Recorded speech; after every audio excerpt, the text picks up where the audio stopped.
21 years ago, Ethan Miles vanished on his way home in Missouri. No note, no calls, just gone. Authorities thought he may have left on his own, but no evidence, no body, and no real leads. The case went cold fast, but his mother never believed he left without a reason. She felt something was being hidden. Years later, while a crew was repairing the old Gasconade Bridge, the last place Ethan was seen, they dug up a metal object. What they found shifted everything and exposed a truth no one saw coming.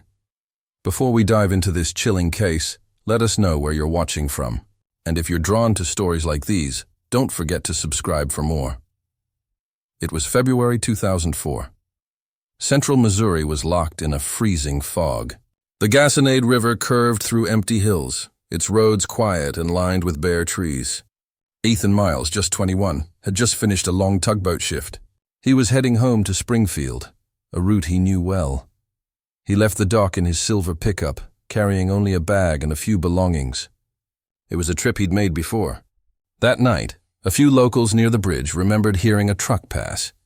Then silence. Ethan never called. His phone went dead after midnight. His family kept the lights on, waiting. But by morning, there was no sign of him. No truck in the yard, no word, just silence. Worried, his parents reached out to friends and co-workers, but no one knew anything. His father finally called the police. The missing person report landed at the Pulaski County Sheriff's Office. Ethan's dad was nervous, struggling to explain what felt impossible. His son had simply vanished. No red flags, no past issues, nothing. Sheriff Warren Keats, known for his calm and methodical approach, hesitated. At that time, adults missing under 24 hours weren't considered high risk unless foul play was suspected. Still, after pressure from the family, officers were sent to retrace Ethan's likely route. They checked gas stations, stores, riverside homes, but no one had seen anything unusual. Just a quiet night. They reached the Gasconade Bridge, likely Ethan's last known location. The river below was swift. Faint tire tracks led toward the water, but nothing concrete. No dropped items. No clear signs of trouble. The team returned with little to report. No crash, no altercation. Nothing criminal. One officer suggested leaving the case open but unconfirmed until more info came up. Ethan's family pushed back hard. His mother reminded officers that Ethan never let his phone die and always called after a trip. His father begged them to search the river, fearing the worst, but Keats stayed cautious. There just wasn't enough to call it an emergency. Not yet. Sheriff Keats issued internal alerts and kept nearby units on watch in case Ethan or his truck turned up. A few locals near the Gasconade area called in, but none had useful information. The fog stayed thick, and by late afternoon, Keats signed a temporary report. No signs of violence, no crash. Nothing to suggest a crime, and the possibility that Ethan left on his own couldn't be ruled out. The Miles family left quietly, still holding on to hope. Maybe Ethan had just run into car trouble. But as the hours passed and his phone stayed off, worry turned to panic. That evening, they returned to the sheriff's office, pleading for a full search along the Gasconade River. By the next morning, the case had started to gain attention. The Pulaski County Sheriff's Office approved a full-scale search. A team of officers, river rescue personnel, and local volunteers divided into groups and fanned out across Route 17 and the bridge area, the last place Ethan was believed to be. The fog was still thick, the river steaming, and cold temperatures made diving nearly impossible. Around mid-morning, one group spotted a silver pickup just off a muddy trail leading to the riverbank. The license plate matched Ethan's truck. Sheriff Keats arrived quickly. The truck sat at an angle, front wheel against a small dirt mound. No damage, doors locked. Keys still in the ignition. On the driver's seat was Ethan's bag with his jacket, notebook, and personal items untouched. No signs of a struggle. No blood, no footprints nearby. The damp ground and rain from the night before had likely erased anything that might have been there. Officers took only 4 photos, a wide shot of the bridge, the truck, and 2 angles from behind. No samples were collected, no fingerprints. They said there wasn't enough reason to suspect foul play. A volunteer diver entered the river, but conditions were too rough. Visibility was poor and the current strong. After an hour, the dive was called off. Nothing else was found. Keats had the truck sealed and towed, but no tarp was used, and the interior was left untouched. No perimeter was set, so tire prints and tracks in the mud were erased as people moved through. On the opposite bank, volunteers found a small eroded slope down to a sandy shore, where the current formed whirlpools. Some believed someone could have easily slipped and been pulled under. It was noted, but no photos were taken. For 2 more days, the search continued. Boats scanned the water, and teams walked both banks, but nothing turned up. Local media mentioned the discovery of the truck, but with no conclusions. Ethan's family watched in silence as the vehicle was pulled up. They searched the backseat themselves, hoping for a clue. Everything was still inside, as if Ethan had just stepped away. When Ethan's mother asked about fingerprint checks, she was told it wasn't necessary. No crime had been confirmed. Keats said they'd continue to monitor tips and advise the family to wait. That afternoon, the truck was returned to the family. One rescue worker suggested holding it another day for further checks, but that idea wasn't added to the report. By evening, the Gasconade Bridge was quiet again. Faint tire tracks and torn warning tape were all that remained. The official search paused. To local authorities, it was a case of someone gone missing in bad weather. But for the Miles family, the truck being found without Ethan only deepened the mystery. Ethan's family couldn't understand it. He was careful, steady, not the kind of person to leave his truck in the middle of nowhere and disappear.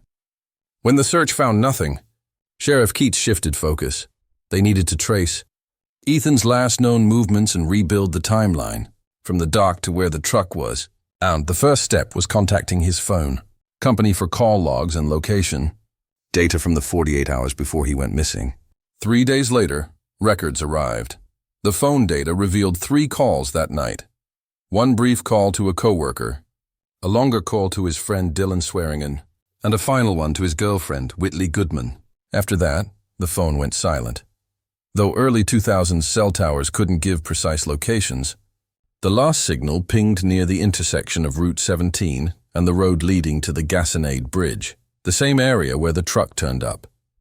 But in those wooded hills and river bends, accuracy was limited. Ethan's phone wasn't GPS-enabled, so they couldn't track it beyond that. Most messages were routine, work-related or casual. One detail stood out. Over an hour passed between his last 2 calls, during which the phone stayed on but silent. It could mean he lost coverage, or powered it off somewhere remote. There were no strange numbers or emergency calls, no evidence he'd arranged to meet anyone unfamiliar. When interviewed, Dylan recalled a short, normal conversation. Ethan was heading home and looking forward to the weekend. Whitley remembered speaking to him too, but her timeline didn't quite match the records. Police noted the inconsistency, but didn't press further. Gas station records were also checked, but no card activity appeared after 8 p.m., meaning if he stopped, he likely paid in cash. Keats requested camera footage from stations near the bridge, but by then, most systems had already overwritten the recordings. After a week of digging, the data analysis ended with no clear answers. No strange contacts. No distress signals. The phone simply went dark in the Gasconade area. To Sheriff Keats, it supported the theory that Ethan ran into trouble on the road, not foul play. But to the Miles family, the signal dying near the river felt too important to ignore. They continued urging police to expand the search. Still, without concrete evidence, the case slipped into standby. Next, Keats directed officers to gather possible witness statements along Route 17. 2 gas stations and a small convenience store were the focus. At a gas station south of Pulaski County, a clerk named Mary Henson remembered seeing someone who matched Ethan's description. She said he filled his tank, paid in cash, and politely asked for directions to Springfield. He seemed slightly rushed but calm. Since their register was down, payments were written by hand. A faint entry read, "Silver pickup, stranger." Approx. 20 years old. Beyond that, no one at the station recalled seeing him again. Further down the road, near the Gasconade Bridge, a truck driver named Ronald Tiller came forward. He said he passed through the area around the same time and noticed a light-colored pickup parked on the bridge's north shoulder. Its taillights were dimly glowing, but no one was visible nearby. He assumed it was a minor issue and didn't stop. Truck driver Ronald Tiller estimated the time at just after 9 p.m., right in the window of Ethan's final phone call. He remembered a newer pickup with a covered bed parked on the bridge's north shoulder. Because of the fog and poor lighting, he couldn't see the license plate or anyone inside. Deputies canvassed nearby homes, but no one had heard anything unusual. One family on the East Bank said their dog barked frantically near midnight, but when they checked, nothing seemed out of place. The officer's note read simply, "No clear connection to the disappearance." Meanwhile, crime scene technicians re-examined the spot where Ethan's truck had been found. Rain had turned the ground to mud, washing away most traces. Several tire marks crossed the area, but none distinct enough to match. Some may have belonged to rescue vehicles after the scene was opened. No clear footprints remained, and the area hadn't been sealed off. Downstream, about 300 meters from the bridge, searchers found a soda can and candy wrapper on a small sandy trail leading to the river.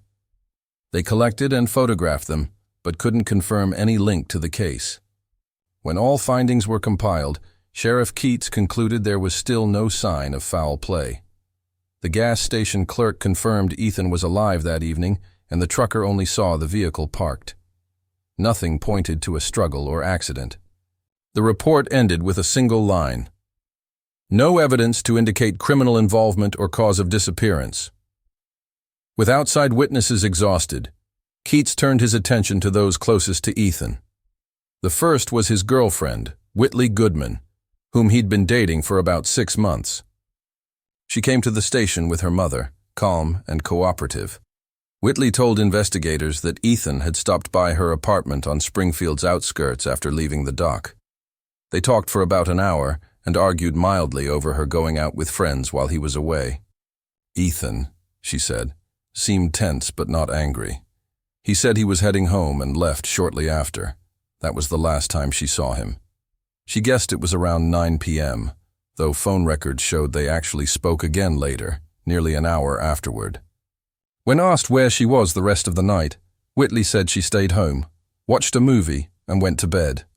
No one could verify it. Her upstairs neighbor reported hearing nothing unusual. Whitley described Ethan as a good man, sometimes short-tempered, but never violent. She said he'd been exhausted from work and just wanted to rest. During questioning, she stayed composed and respectful, though her missing alibi left a quiet question mark in the file. The next day, officers visited her apartment. Everything looked ordinary, tidy, no signs of a struggle. A blanket on the couch carried perfume, and a half-finished cup of coffee sat nearby, but neither proved anything. No samples were taken, only a few photos for the report. Later, Whitley added that Ethan had seemed troubled in recent weeks. He'd mentioned money problems and feeling weighed down by responsibility, sometimes talking about wanting to get away from it all for a while. After Dylan's interview, the investigation stalled. No new calls, no witnesses, and no evidence pointing to what happened next. Slowly, Ethan Miles's disappearance was framed as either a voluntary exit or an unconfirmed accident. The Springfield News Leader ran only a short article. The final line read, "Police say there are no signs of criminal activity." Fricamares. After Ethan vanished, the Pulaski County Sheriff's Office officially hit a dead end. Every basic step had been followed. Witness checks, phone records, scene analysis. But with no body, no signs of violence, and no physical clues, everything ended in loose theories and silence. By early May, the case was down to one investigator. River searches were called off as the currents grew too strong. A few citizen reports came in, debris floating in the water, but none led anywhere. On May 12, 2004, Sheriff Keats signed off on a 7-page summary report. The conclusion: no body, no physical or criminal evidence. Voluntary disappearance possible. The file was marked pending closure and forwarded to the county prosecutor's office. To Keats, this was standard when no signs of foul play existed. The case stayed open for 6 months, then moved into storage. But for the Miles family, the idea of Ethan choosing to disappear was unthinkable. He had no history of mental distress, no debts, and no reason to run. He had a steady job and was close with his family. Determined to push back, Ethan's parents submitted a request to reopen the case, including fuel receipts, work records, and statements from co-workers confirming Ethan planned to come home that night. But Keats's office denied it, citing no new evidence. The family turned to the Missouri State Police. Their letter was returned, stating the case remained under Pulaski County's jurisdiction. Mrs. Miles made several visits to the sheriff's office asking for updates, but each time she received the same answer: no new developments. In June, the missing person notice in the local paper was quietly pulled, replaced by seasonal storm warnings. In the Gasconade community, talk of Ethan slowly faded. Some believed he'd fallen into the river. Others assumed he left under personal stress. The sheriff's office offered no opinion either way, just quiet updates noting no new findings. By late June, Keats signed the document that officially suspended active investigation. The disappearance was labeled, "Adult missing with undetermined cause. No signs of crime." The case was archived and given a temporary code. Unless new evidence appeared, it would remain closed. Internally, it was rarely discussed again. The Miles family, however, never stopped searching. They handed out flyers, posted signs near rest stops and overpasses, and hoped for any news. But months passed with no answers. To the local police, the case was handled by the book. Steps followed, records filed, timelines checked. A missing person, no foul play. In the database, Ethan's name carried a simple note: case inactive, no further action required. By early 2005, after the file's monitoring period expired, the case was transferred to the Missouri State Storage System under new regulations for unsolved or non-criminal cases. On January 18th, the handoff was made. The record was officially coded MF0417, packed into 4 folders and 2 CDs containing scene photos and call logs. The summary read, Ethan D. Miles, male, 21 years old. Status, missing with undetermined cause. No signs of criminal activity. Case suspended. Transferred to state storage. With the case transferred to state storage, all active investigation from Pulaski County ended. Local police now played only a support role if needed. Ethan's file, now labeled MF417, was entered into Missouri's closed missing persons system, grouped with hundreds of other unresolved disappearances across the state. Due to the lack of a body, evidence, or any signs of violence, Ethan's case was marked as low priority. One clerk noted beside the file, "No basis to suspect crime, no updates required." Over the years, the file was only opened twice. Once in 2007 for inventory, and again in 2010 when the state began digitizing old paper records. Each time, it was checked only to confirm contents. Nothing new was added. Despite that, the Miles family never stopped reaching out. They sent letters, made phone calls, always asking if anything had changed. The answer remained the same: no updates since 2004. As time passed, new cases flooded the Pulaski County office, and Ethan's story quietly faded from public memory. In 2008, Sheriff Warren Keats retired, noting in his final report, "No further progress. Case handled per protocol." Ethan's parents continued sending letters to the state police. None were answered directly. Each envelope was clipped into the file, date-stamped, and filed away. Never opened again. In Jefferson City, where thousands of case files sat in storage, older folders like MFL417 were shelved on lower levels, rarely touched. Once a year, staff did a random count of folders. Unless requested by prosecutors or special investigators, content was never reviewed. By 2013, Missouri had over 2,000 such files, people who had simply vanished. Ethan's name was just one among them, listed in a database with no active notes and no further action scheduled. For the legal system, the file had been properly stored and processed. But to the Miles family, it was a quiet burial. A record that meant only one thing: the search had stopped. Still, every February, They sent another letter to the same address. A hope, however small, that someone might remember, that someone might look again. Then, in April 2019, the Missouri Department of Justice launched a new digitization project, aiming to scan all unsolved and archived cases from before 2010 to protect them from damage and make them easier to access. The project began at the Jefferson City warehouse, where the old paper files were kept. Among the first batch to be scanned were files labeled MF01 to MF10, including Ethan Miles's case, MF04-17. On May 8, 2019, Ethan's file was pulled from the bottom steel shelf. The folder was worn, its cover darkened with age, the corners slightly curled. It was assigned to scanning technician Laura Mendel from the Department of Justice's Digital Records team. Following procedure, Laura unsealed the folder to verify its contents before scanning.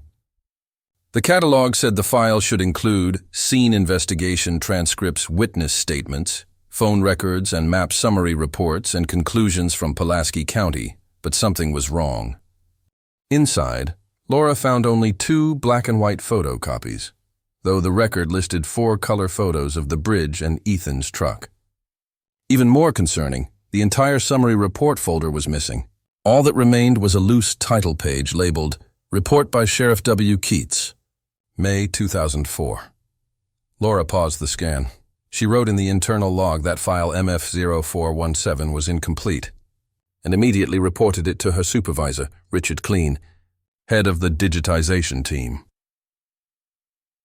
When scanning technician Laura Mendel discovered Ethan's file was missing key documents, including the original photos and summary report, her manager, Richard Kleen, immediately rechecked the 2005 storage log. According to records, the file had been handed over complete with all 4 folders. The team searched the surrounding batch again. Nothing.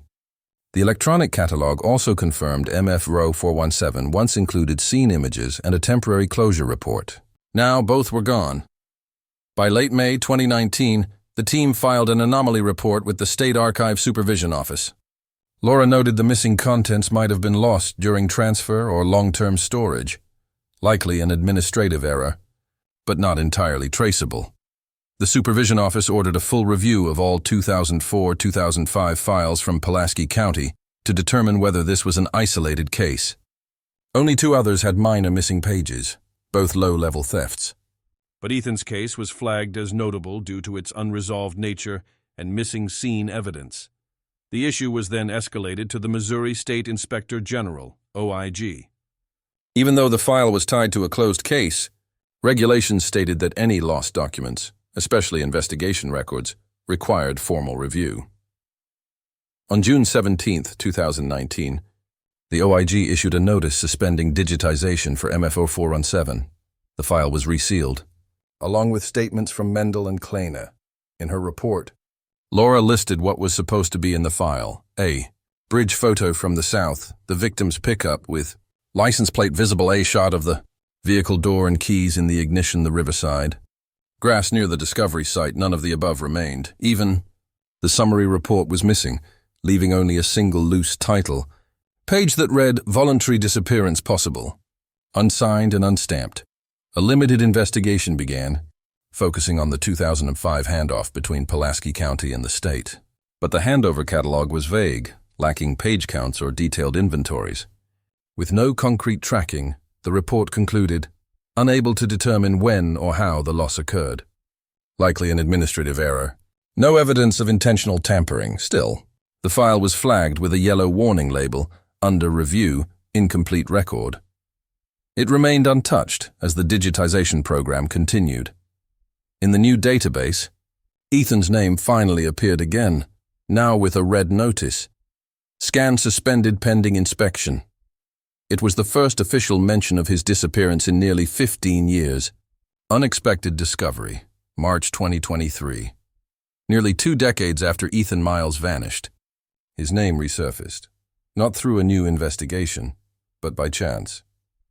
In March 2023, the Gasconade Bridge, Ethan's last known location, became part of a federal infrastructure project. Crews were sent to reinforce bridge piers and expand pedestrian access. On the second week of digging, something unexpected surfaced. While excavating the West River bank, about 30 meters from the bridge, a contractor's crew found a small metal box buried in the clay. It was about 25 by 15 centimeters, rusted and partially broken. At first, it looked like discarded debris until the lid popped open. Inside were several small plastic-wrapped items. One resembled an ID card. The crew supervisor stopped work and called it in. That afternoon, the Missouri State Highway Patrol arrived. The box was photographed, logged, and sealed as evidence. According to the field report filed by Lieutenant David Garner, the box contained a Missouri State ID belonging to Ethan D. Miles. Issued in 2003, a silver watch, engraved with EM on the back, a black mini EDV tape. With a faded label and unknown contents, despite moisture damage, the ID was still readable. When cross-checked in the database, Ethan D. Miles instantly matched file MF0417, the long-dormant disappearance case. The Highway Patrol immediately alerted the Inspector General's office, the same unit that had flagged the document loss in 2019. Now, a connection seemed possible, and the case that had gathered dust for 15 years was suddenly alive again. On the afternoon of March 14, 2023, the discovery of the buried metal box led to a major development. Case MF0417 was officially reactivated. For the first time in nearly 20 years, a closed missing person case in Missouri was reopened due to new physical evidence. The contents, Ethan Miles's ID card, a silver watch, and a mini DV tape, were sent to the Missouri State Forensic Lab in Columbia for analysis. The watch was confirmed as a 2002 limited edition Bova model, engraved with EM and the date July 15th, 02, matching a receipt the Miles family had submitted in 2004. The ID card, though damaged, was still readable under UV light. Both items were verified as Ethan's. The mini DV tape, in poor condition, required weeks of restoration. The casing had nearly disintegrated, and the footage was fragile. After careful treatment, technicians recovered about 37 minutes of video. The contents were not made public, but internal reports confirmed it showed a young man, wearing gray work overalls, in a confined, dimly lit space, with patchy audio and no clear context. His appearance matched Ethan's description. What stood out most, the items were individually wrapped in plastic. Investigators believed someone had intentionally preserved them, not simply discarded or lost. Based on corrosion patterns, experts estimated the box had been buried sometime between 2011 and 2013, not in 2004 when Ethan vanished. That raised serious questions. Who buried the box? And why there, only 30 meters from where Ethan's truck was found? On March 22nd, the Missouri State Police formally reopened the case. All files related to MF0417 were ordered unsealed and transferred to Columbia for renewed comparison. Captain Sandra Cole of the Special Investigations Division signed the reactivation order, marking the case status as Cold Case Active Review 2023. Investigators quickly mapped the burial site, photographed the area, and cordoned off the riverbank. Soil samples were sifted for further clues, but no new evidence emerged. Still, the proximity to Ethan's truck suggested a strong connection. The discovery was forwarded to the Missouri State Prosecutor's Office and the Digital Forensics Unit for deeper analysis of the recovered tape. For the first time since 2005, the system showed a new update next to MF0417, reopened. Evidence recovered, March 2023. DNA breakthrough, April 2023. Shortly after reactivation, forensic teams began advanced DNA testing on the recovered items. On March 27th, the silver watch, ID card, and box were swabbed for biological traces. Samples were labeled 0417A1, 417B1, and 0417C1, and analyzed using modern DNA profiling systems. Within 5 days, results came back. The DNA found on the silver watch was a 99.2998% match with Ethan Miles. Compared to hair samples collected from his apartment in 2004, it confirmed the watch had been worn by Ethan shortly before he vanished. But the second DNA result was even more significant. On the box's edge, technicians detected two profiles, a faint one matching Ethan, and a clearer second profile belonging to someone else. When the unknown DNA was run through the state and national databases, it came back as a match to Dylan Swearingen, Ethan's longtime friend and the last known person to see him. Dylan's DNA was in the system due to a 2012 administrative violation, during which he submitted a voluntary sample for a hunting license. That connection changed everything. On April 5th, the forensic lab sent its official report to the Missouri State Bureau of Investigation, the division now overseeing the reopened cold case. What had been a dormant file for years was now an active investigation with a named match. A 13-page forensic report, signed by Chief Examiner Dr. Raymond Hull, confirmed what investigators had quietly suspected. Sample 0417A1, DNA matched Ethan D. Miles. Sample 0417B1 contained a mix of DNA. The dominant profile matched Dylan Swearingen. The report ruled out cross-contamination. Dylan's DNA sample had been in the system since 2012. The evidence box, sealed on site in 2023, had not been accessed prior. That meant one thing. Dylan had direct contact with the box sometime after 2004. The finding was enough to immediately escalate the case. The cold case unit at the Missouri State Highway Patrol reopened the investigation. Lieutenant Colonel Nancy Reeves was assigned as lead and wrote in her memo, "Dylan Swearingen's DNA suggests potential concealment or involvement. His whereabouts during 2011-2013, the likely burial window, must be reviewed." In parallel, a classified copy of the report was sent to the state prosecutor's office. While forensic specialists estimated cell degradation, results suggested Dylan's DNA had been deposited about 12 years prior, consistent with the timeline of burial between 2011 and 2013. Dr. Hall's final note stood out. "High likelihood that the items were handled or buried by someone familiar with the scene and personally connected to the victim." That same day, the case status of MF0417 was updated for a second time. Active. DNA match confirmed. For the first time in nearly 20 years, scientific evidence backed the suspicion, and the mystery of Ethan Miles's disappearance had returned to center stage. Reopened with full force, January 2024. With DNA confirmed and all signs pointing toward a possible suspect, the State Department of Justice formed a dedicated task force to reinvestigate the case.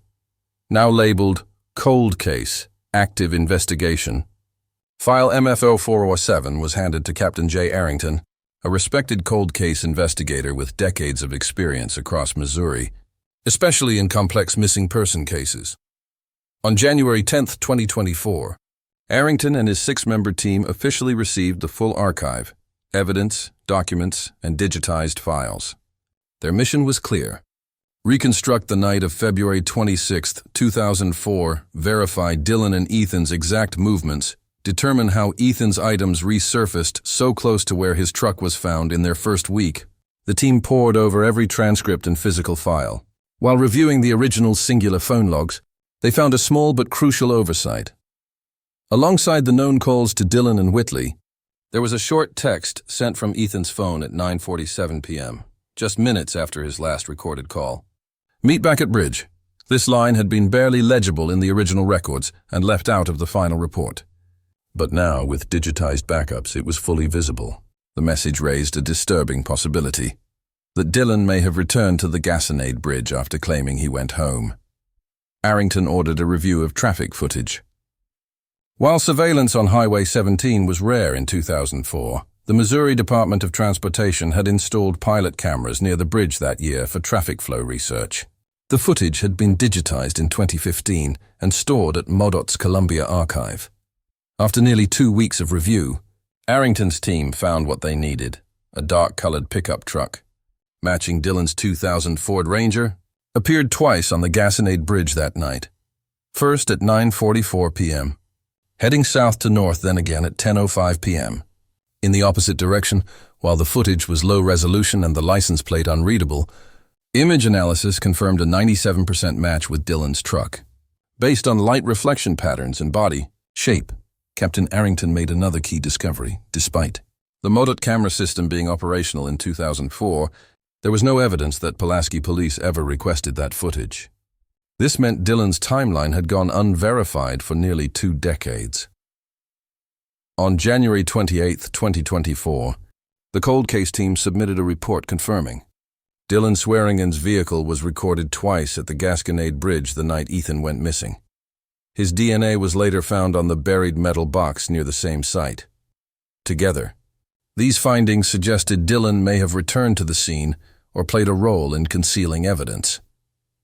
As they reviewed old interrogation transcripts, the team noticed several minor contradictions in both Dylan and Whitley's statements, especially around departure times from Springfield and the Gap. Between the final 2 phone calls, Arrington ordered a detailed timeline reconstruction using phone records, traffic camera logs, and weather data. The results were telling. If Dylan had left the area at 9:45 p.m. like he claimed, he couldn't have been back in Springfield before 10:15. Yet, a call from his phone was traced near the bridge at 10:02, placing him back at the scene. That discrepancy strengthened suspicions. On February 1st, Arrington submitted a formal request to the State Department of Justice and Prosecutor's Office to expand the case into a preliminary criminal investigation. His closing words were clear. These are the first physical indicators in nearly 20 years that suggest Ethan Miles's disappearance may not have been voluntary. From that moment, the case entered an active investigative phase, led directly by the Cold Case Task Force. Unearthed data, February 2024. In early February, the focus turned to digital records that had been overlooked in 2004. Using modern recovery tools, investigators retrieved encrypted backup data from the MoDOT system, untouched for nearly 20 years. On February 9th, they found something remarkable, a 4-minute phone call, made from Dylan Swearingen's number to Sheriff Warren Keats's private line. At 7:18 a.m. on February 27, 2004, just hours after Ethan was confirmed missing. This call was never mentioned in the original report. Why did Dylan call the sheriff before Ethan was even reported missing? And how did he know the location of Ethan's truck that early? Though Sheriff Keats passed away in 2015, his retirement audio logs were archived. One recording from that morning revealed a fast-speaking voice saying, "I think Ethan's truck is still at the bridge. You should go check it out." Keats responded, "You mean Gasconade? You're sure it's his?" The voice was later confirmed as Dylan's. This detail changed everything. It showed that Dylan knew the exact location of the truck before search teams were ever sent out, and that this critical lead was somehow left out of the official record. Arrington noted in his report that this could have been an oversight or an intentional omission. Either way, it raised serious concerns. Financial clues surface. The investigation widened further when the team pulled Ethan's bank activity from the Federal Financial Archive. Records showed a failed ATM withdrawal attempt on February 27th at 12:29 p.m., just 5 hours after Dylan's early morning call to the sheriff. Someone tried to withdraw Ethan's full balance, over $2,400, at a bank in Westville, just 15 miles from the bridge. The attempt failed after 3 wrong PIN entries, and the card was locked. The troubling part? This data was never forwarded to local police, even though regulations required it for missing persons cases. To verify the suspect, investigators moved next to cross-reference the bank's security footage from that exact moment. The blurry ATM footage showed a man in a dark jacket and baseball cap. The video lasted just 23 seconds, no audio, but the build and height closely matched Dylan Swearingen's 2004 driver's license records. The timestamp? A perfect match with the failed card transaction. On February 14, 2024, Captain Arrington compiled everything into a formal report. It outlined how Dylan called Sheriff Keats the morning Ethan went missing, attempted to withdraw money from Ethan's account hours later. These overlapping events suggested one thing. Dylan had access to Ethan's vehicle and bank card shortly after he vanished. And the fact that these weren't in the original case file? Hard to see as coincidence. Further checks showed that the bank record had been accessed internally in 2004, but no one followed up. There was only a brief system note, dated February 28th, that said, "Contacted by local PD," with no name or case number. It looked like Sheriff Keats made that call, but somehow, it never made it into the report. As the team lined up the timeline, the pieces clicked into place. February 26th. Ethan called Dylan. Dylan's truck was seen twice on camera near the bridge. February 27th, 7:18 a.m. Dylan called the sheriff, 29 p.m. Someone tried, and failed, to withdraw Ethan's money, all within 12 hours. On February 17th, Arrington sent an updated report to the state DOJ, recommending the case be treated as a criminal investigation. His conclusion was direct. This was not a voluntary disappearance. Someone accessed Ethan's assets and may have concealed evidence after the incident. All signs point to someone who knew him. That same day, the prosecutor's office reclassified the case from cold case to criminal review, ongoing. Nearly 20 years after Ethan vanished, scattered digital trails hidden in old systems finally began to surface, and they all led to one name, Dylan Swearing. Final piece of the puzzle. The tape with DNA and financial records pointing toward Dylan. The team turned to the most critical item left, the mini-DV tape recovered in the metal box. Although badly damaged, the tape might still show what happened that night. In early March 2024, MSHP teamed up with the University of Missouri's Image Lab. For 8 weeks, Professor Dr. Alan Price and his team used advanced digital tools to restore the footage, frame by frame. On May 4th, they announced a breakthrough. Minutes of recovered video, 17 minutes, were clear 8 minutes, had partial audio. The tape, labeled MF0417-Vid1, was sealed in a secure room. The first scene showed a low-angle view of the Gasconade Bridge at night, likely recorded from the ground or handheld. A timestamp appeared in the corner, February 26, 21:36:58, the final known contact window between Ethan and Dylan. In dim light, only 2 white beams moved, likely headlights. Around the 3rd minute, 2 figures emerged, one taller, in a light jacket, one shorter, in dark clothing using body analysis software. The taller figure matched Ethan Miles, while the shorter matched Dylan Swearing's profile. Most of the dialogue was muffled, but after audio filtering, one line stood out. "I'm not going anywhere." Dylan, then a metallic clatter, followed by rushing footsteps. The camera shook violently. The lens caught blurred legs and flashing headlights, sweeping toward the water. At around the 10-minute mark, the video shifted, now showing a side view of the Gasconade Bridge from the riverbank. Headlights still glowed on the water. In the distance, the camera caught 2 people struggling in the middle of the bridge. Then came a loud metallic sound, followed by a splash.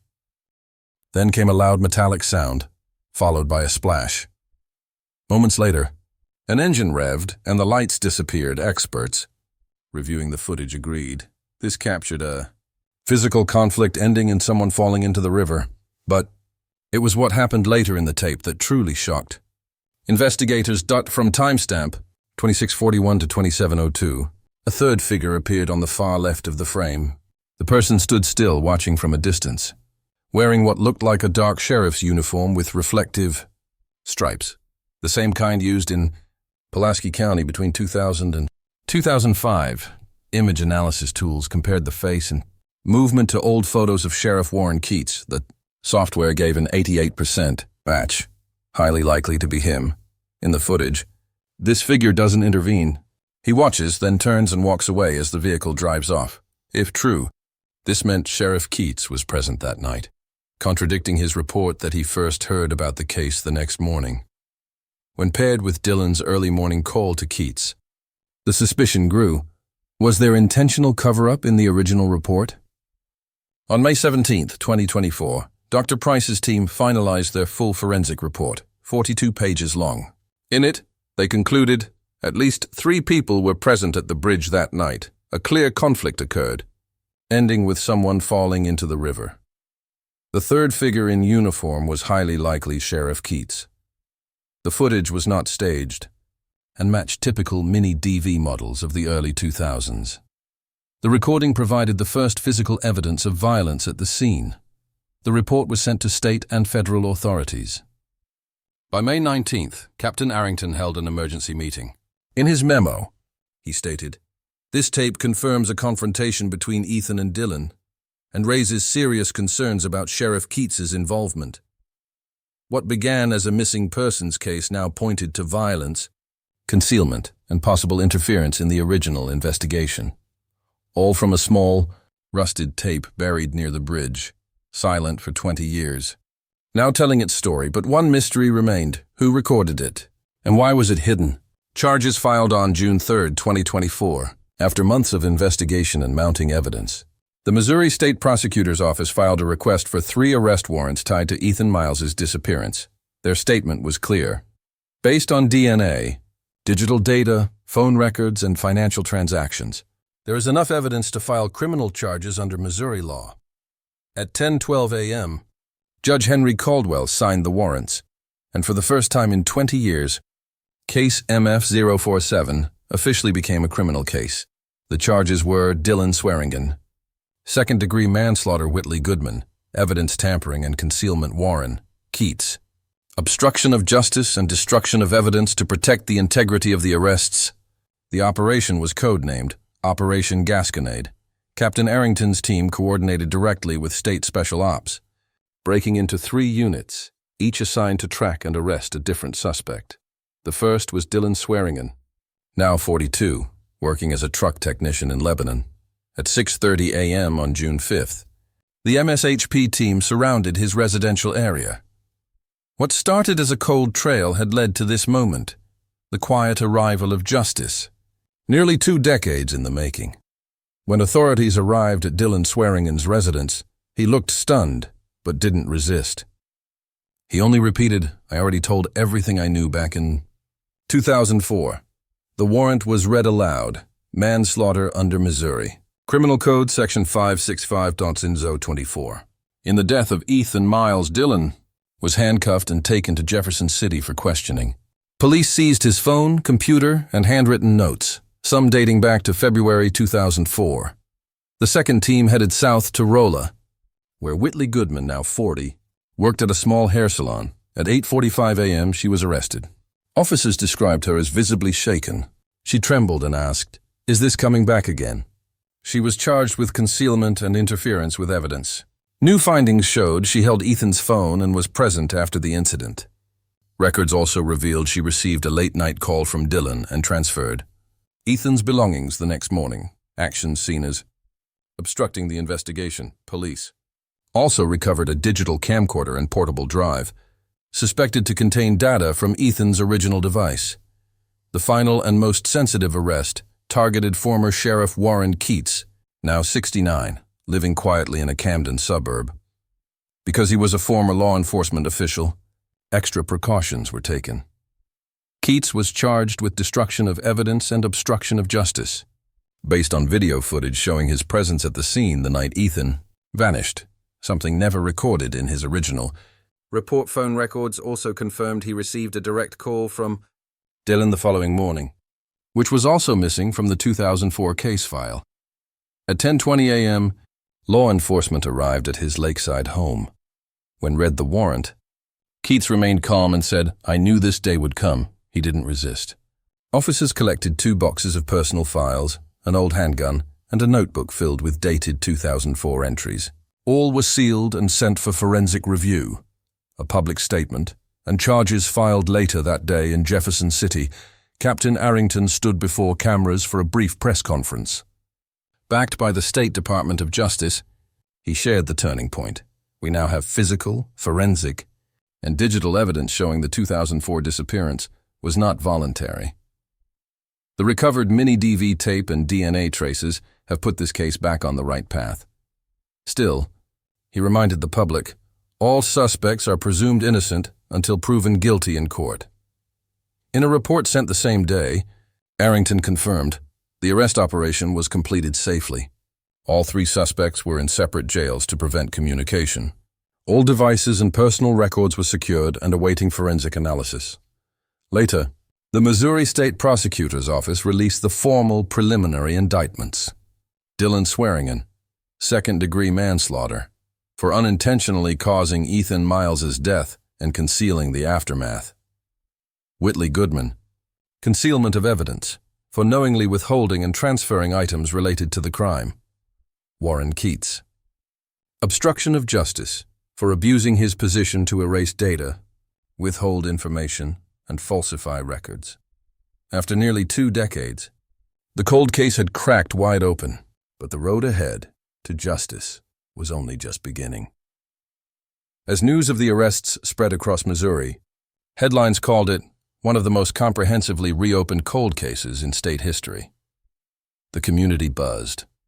From Springfield to Pulaski County, people were stunned, not only by the arrests, but by who was involved. A former sheriff, a longtime friend, a name the town hadn't heard in years, Ethan Miles. That evening, June 5, 2024, all 3 suspects were transported to Jefferson City for processing. Case MF0417, first opened in 2004, was updated once again. This time, not as a missing person but as an active criminal investigation. And it was just getting started. The interrogations. Behind closed doors.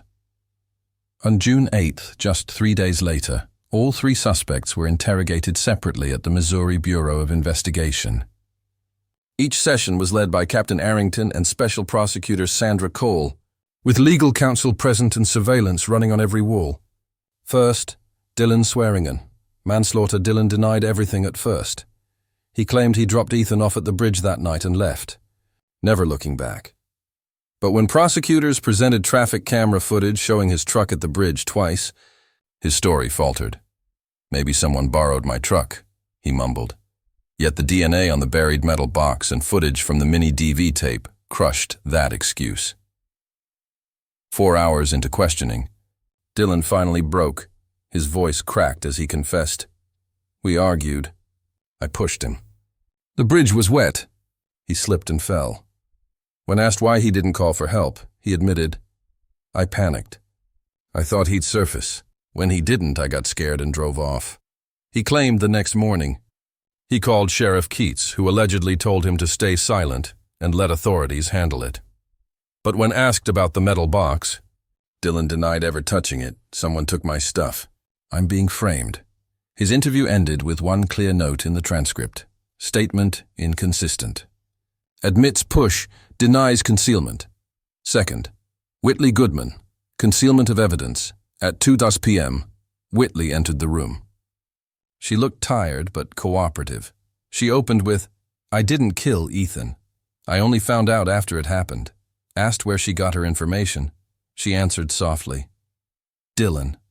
And then, "Keats." She recalled Dylan showing up at her Springfield apartment the next morning, nervous, panicked, saying Ethan had fallen and might be dead. She urged him to call the police. But Dylan said Keats already knew and told him to keep quiet. Whitley admitted she held onto Ethan's phone, claiming Keats, still the acting sheriff, instructed her to keep it so he could check the data. "He said he was the police," she explained. "I thought I was helping." She described Keats as controlling the entire narrative, warning that outsiders wouldn't understand what happened at the bridge. Then came a strange moment. When asked about the mini DV tape, Whitley denied knowing anything about it. But she immediately mentioned that Ethan used to keep a camcorder in his truck, a detail never made public. The transcript flagged it clearly. Statement contains non-public information. Declarant holds internal knowledge. That evening, it was Warren Keats's turn, now 69. The former sheriff sat calm and upright as questioning began. When Captain Arrington asked about his appearance in the mini DV tape, Keats denied it outright. "I don't know anything about a tape. I wasn't there that night." Even when shown the enhanced image from the footage, he simply shook his head. Anyone can look like that in the dark. He admitted receiving a call at 7:18 a.m., but claimed it was from someone he couldn't identify, just a report about an abandoned truck. But when prosecutors played an audio clip of Keats himself mentioning Ethan's name, he dismissed it. "That's not real. I never said that." The prosecutor later noted, "Subject demonstrates complete denial despite clear audio and visual evidence." When asked about the missing photos and gaps in the original report, Keats said, "Files were lost during transfer. I didn't destroy anything." The interrogation lasted nearly 5 hours, ending at 10:30 p.m. What the statements revealed Captain Arrington's report summarized the session. Dylan Swearingen admitted to being at the scene and pushing Ethan, but denied planning it or hiding evidence. Whitley Goodman confirmed her knowledge of the incident and said she stayed silent under Keats's direction. Keats denied everything, his presence, involvement, and any instructions given. These conflicting accounts forced prosecutors to cross-check every detail again: the video, the calls, the timeline. In her June 10th report, Special Prosecutor Sandra Cole wrote, "While the stories don't match in full, the overlapping details suggest a coordinated effort to hide what happened. The case now moved into a new phase: evidence reanalysis and formal prosecution prep, with media eyes locked on Jefferson City, reconstructing the night. Science takes over, with Dillon claiming Ethan fell during a struggle. Investigators needed to test his story." Starting mid-June 2024, Arrington's team worked with experts from the Missouri University of Science and Technology to simulate conditions from that night. They used old weather reports, riverbed maps, and flow models of the Gasconade Bridge. Dr. Carl Benson's team found that in February 2004, heavy rains had raised the river's level by over 1.5 meters, with flow speeds over 3.4 meters per second. Their findings were clear. A person falling from the bridge that night could have been pulled underwater quickly and swept over a mile in just 15 minutes. The chance of a body resurfacing within 48 hours? Less than 12%, and after that, the current would likely bury it in mud, possibly dragging it miles downstream during later floods. The truck tells its story at the same time. Dillon's 2000 Ford Ranger, seized during arrest, was undergoing its own forensic test. Under a fresh coat of paint, MSHP's lab in Columbia discovered scratches and scuffs, some hidden, on the front bumper and rear wheel trim. Each one raised questions. The story was no longer just about what Dillon said happened. Now, it was about what the evidence refused to forget. Forensic experts took a deeper look at Dillon Swearingen's truck. What they found was quietly telling.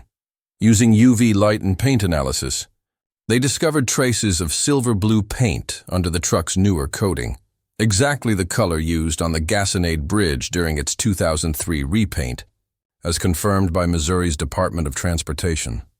The height of the scratches, between 84 to 87 centimeter, matched the steel guardrails on that bridge. Lab reports confirmed. Scratches likely caused by direct contact with the Gasconade Bridge guardrail. Not by rough terrain. There was more, rust sediment, and manganese iron particles found on the truck's underside matched. Soil from the riverbank. This suggested the truck had been close to the water's edge. Just like the tape showed, by June 20th, the Automotive Labs report stated clearly, vehicle damage supports the story in the mini-DV tape and Dillon's admission. No signs of post-incident tampering. To ensure fairness, independent experts were brought in. They reviewed everything, video, GPS data, and physical samples, and agreed. Ethan likely fell into the river. Dillon's truck made contact with the bridge. Soil and paint samples placed Dillon exactly where the tape did. And with Dillon admitting to a push, manslaughter was the logical conclusion. Final report changes everything by June 25th. The full 62-page supplementary report was complete. Prosecutor Sandra Cole summarized it in her court memo. The technical evidence now fully supports that Ethan died from a fall during a conflict. Nature hid the body, but that doesn't lessen legal responsibility. 3 days later, on June 28th, the report was submitted to the Federal Prosecution Council. Legal experts called it a turning point. Everything finally lined up. The push, the truck damage, the bridge, the silence that followed. Captain Arrington added one final note. Time to connect every piece. The scene has spoken, after 20 years of silence. The case was no longer built on suspicions. It was now backed by hard science and verifiable evidence. A new prosecutor takes charge in early July 2024. The case officially entered the prosecution phase. Veteran prosecutor Cassie Coleman, known for tackling tough cases in the 2010s, was appointed to lead, replacing Sandra Cole, who moved into an advisory role. Coleman quickly assembled a special team: assistant prosecutors, forensic experts, independent investigator, on July the 2nd. They began reviewing nearly 2,000 pages of evidence, DNA, reports, terrain simulations phone, and financial records, traffic cam, images, witness, and suspect. Interviews and that mini-DV tape. Coleman, personally, rechecked all contradictions in the suspect's statements. In her notes, she wrote, "Their stories differ, but the physical evidence points to one night, one place and one act. 3 charges, one tragic truth with everything laid out. The prosecution finalized charges. Second-degree manslaughter for Dylan Swearingen for recklessly causing. Ethan's death by pushing him into the river during an argument. Obstruction of justice and destruction of evidence for Warren Keats for hiding key facts, ignoring reports, and steering the original investigation off track." These charges followed Missouri's Criminal Code Section 565.024, describing death caused by recklessness, not intent. The truth had always been there. Now it was undeniable. Charges finalized. The case moves to court. Prosecutors charged Whitley Goodman with obstruction of justice. Based on her own admission, she kept Ethan's phone at the request of then-Sheriff Warren Keats, never reporting it to authorities. Her decision to hide evidence and remain silent was seen as a deliberate attempt to delay the truth. As for Keats, he was charged with destruction of evidence. Despite being captured on the mini-DV tape at the scene, he failed to record his presence in any official report. He also allowed crucial scene photos and conclusions from the original investigation to vanish. Prosecutor Cassie Coleman wrote, "Keats's concealment of investigative data, while acting as a public official, is a grave breach of duty, constituting both obstruction and evidence tampering under Missouri law." The indictment is filed by July 9th. The full indictment was ready, divided into 3 main sections and supported by 9 appendices of evidence. Timeline and context, all forensic and digital evidence, formal charges and penalties, the D. Final file ran 418 pages, signed by Prosecutor Coleman. On the cover page, the bold title read, "State of Missouri versus Dylan Swearingen, Whitley Goodman, and Warren Keats." On July 11th, the file was transferred to Pulaski County Court. The court marked it as a special prosecution for a cold case unresolved for over 20 years. Veteran Judge Robert F. Hensley was assigned to oversee the case. That same day, Coleman addressed the public in a televised statement. "This isn't just a missing person case. It's a pursuit of truth and accountability. And after 2 decades, we're finally seeing the full picture." She stressed that charges were based on verified forensic evidence, not just statements, and that legal procedures had been strictly followed. Public response and court preparations, local news outlets called it a historic cold case breakthrough. In Pulaski County, where Ethan Miles had been forgotten for years, the community now rallied around the hope for justice. Coleman enforced strict confidentiality within her office. A 32-page internal protocol was issued to prevent leaks and ensure evidence handling met the highest standards. "We won't allow administrative missteps to hurt this case," she wrote. By the end of July 2024, the entire case file had been fully verified, and Missouri's judicial data system officially marked it for active prosecution. For the first time in 2 decades, Ethan Miles's name reappeared, no longer just a missing person, but the centerpiece of a high-profile criminal trial. Trial begins, Missouri versus Swearingen, Goodman, and Keats on. August 19, 2024, the case entered court in Westville, Pulaski County. The courtroom was packed. Security was tight. Only registered reporters were allowed in. In the crowd sat Ethan's parents, now gray-haired, silent but present as the story of their son was finally brought into the light. Presiding was Judge Robert Hensley, with Prosecutor Coleman leading the case. Facing off against 3 separate defense teams, the trial was divided into 4 phases: indictment reading, evidence presentation, cross-examination, sentencing. On day 1, Coleman read a powerful 30-page summary, detailing the 20-year journey from Ethan's disappearance to this moment in court. Her words were firm. Dylan Swearingen caused Ethan's death and hid what happened. Whitley Goodman knew the truth, but chose silence. And former Sheriff Keats used his power to bury the facts, evidence that speaks for itself. The next day, the prosecution presented evidence. Captain Arrington's team appeared as technical witnesses. On the courtroom screen, the restored mini-DV video played. As the faint sound of someone falling into water echoed, the room went still. Only the quiet scratch of pens taking notes broke the silence. Then came the key frame, a third figure barely visible near the bridge. Coleman paused. "That's Warren Keats," she said. He later claimed he wasn't there. But images don't lie. She continued with DNA results, showing Dylan's genetic traces on the metal box buried near the bridge. And finally, traffic camera footage, showing Dylan's Ford Ranger driving near the area twice that night. Every piece of evidence, visual, physical and digital, pointed to the same place, same night, same people. Final arguments and verdict. Dylan's attorney tried to argue that the push was impulsive and that Ethan's death was an accident.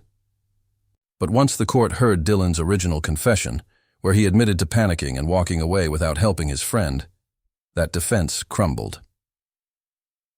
Prosecutor Cassie Coleman was direct. Leaving someone in freezing water, not calling for help, not reporting it, that's not an accident. That's manslaughter. Whitley Goodman, now charged with obstruction, appeared in a plain gray dress. Her voice trembled as she admitted, "I knew. I stayed quiet because he told me to. I was scared. He was the sheriff. I thought I was helping." Her attorney asked the court to consider her mental state at the time and her full cooperation during the renewed investigation. Warren Keats, on the other hand, remained mostly silent. When asked why he didn't document his presence at the scene, he said, "I arrived after a report was made. I saw nothing suspicious. I didn't destroy evidence." But the prosecution responded with a clear image from the mini-DV tape, placing Keats at the bridge. Coleman pressed further. "You weren't just there. You ordered silence." Keats lowered his head but said nothing. The evidence speaks during cross-examination. Experts confirmed the hydrology simulations, proving a body could have been swept away by the river's current. Forensics confirmed paint traces on Dylan's vehicle matched the bridge's guardrail. Every piece of evidence lined up piece by piece, forming a complete and undeniable story. On day 9, the court invited final statements. Dylan finally broke his silence. "I didn't mean to kill him. I wish I could go back," Whitley cried quietly. Keats just stared forward, emotionless.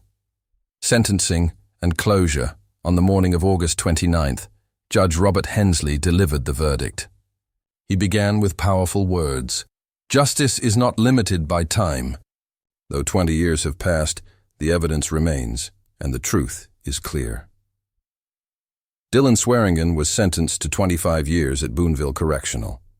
Whitley Goodman received a 10-year suspended sentence, 1,200 hours of community service, and was required to cooperate further. Warren Keats was sentenced to 5 years in prison, with no possibility of parole. When the sentences were read aloud, the courtroom fell into a heavy silence.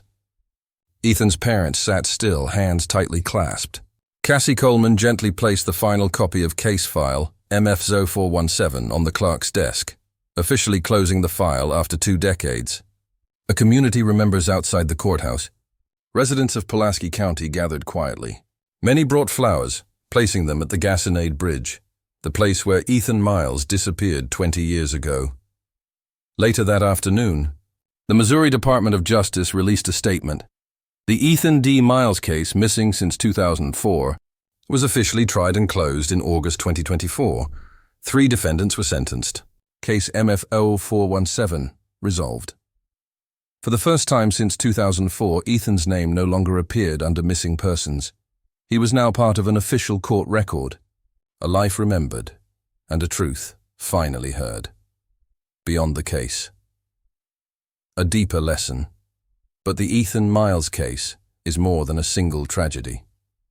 It reflects something deeper, a warning about what happens when silence, mistakes, and misplaced trust overpower truth. In 2004, just a few missteps, a missing report, an unchecked vehicle, some forgotten photos erased a boy's story for 20 years. Without evolving technology, persistent investigators, and a second look, Ethan's death might have remained an unsolved mystery. Captain Arrington once said, "The truth didn't die. It just sat, ignored, in a file cabinet for 20 years. And that, perhaps, is the strongest reminder of all. Justice doesn't come easily. It takes transparency, effort, and people who refuse to forget. This story reminds us that no detail is too small. Not a missed call, not a quiet voice, not a lost photo. In a world of digital records and modern systems, it's still human responsibility that keeps justice alive. A legacy for the future Ethan Miles may be gone, but his story has already changed how missing persons cases are handled in Missouri. Because of him, new procedures are in place. New eyes are watching. It's proof that even after mistakes, with patience and courage, justice is still possible. If you believe every buried truth deserves to be found, subscribe to this channel and help us continue this journey. Thank you for following the Ethan Miles story. We'll see you in the next video, where the past is still waiting to be heard.